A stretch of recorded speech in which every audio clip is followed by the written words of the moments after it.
Hello, my name is Bradley Alicea, and I'm going to talk to you today about hard-to-define events in biological networks. Network modeling has been quite successful at the level of genes, proteins, cell population, and even individual organisms. However, in cases where the relationship between nodes, arcs, and temporal events are not clearly identifiable, network analysis can be less effective, and you see examples below. This is a 10-year follow-up to the Hard to Define Events workshop, which was hosted at Artificial Life 13, and we talked about at least 3 examples of this sort of phenomenon. So the first are modeling power laws and long-tailed phenomena, the second are rare and out-of-distribution empirical observations, and the third involves the epistemology of science. So the first example I'm going to talk about today are systems with rare events or out-of-distribution events. So these are things that occur extremely rarely in a given spatiotemporal context. So we can ask the question, how do new nodes attach themselves to networks? And so we have rules for this, but we can ask a second question that asks, how do you incorporate nodes that have abnormal behaviors?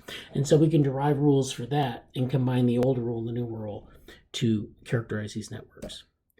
The second example are systems with non-normally distributed processes. So these include things like criticality, cascades, and long-tail phenomena. What we want to do is characterize heterogeneous flows, nodes, and topologies. And we want to understand these associated processes at the systems level.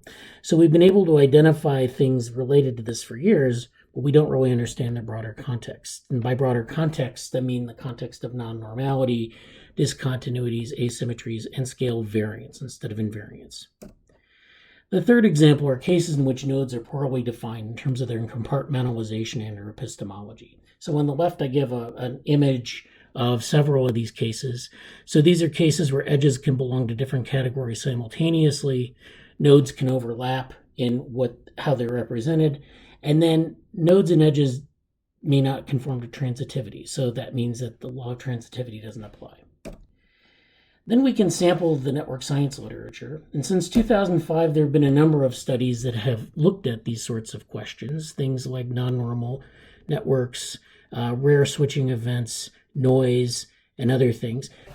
But they're all sort of basically in certain niche problem domains. And so the future challenge is to synthesize the literature and redefine network science techniques for this problem class.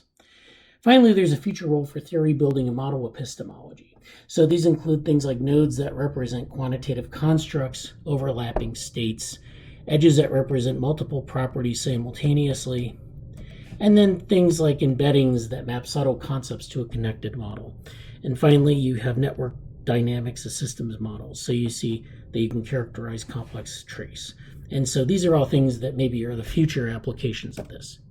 Thank you for your attention, and catch my talk on July 27th, 1:15 p.m. UTC.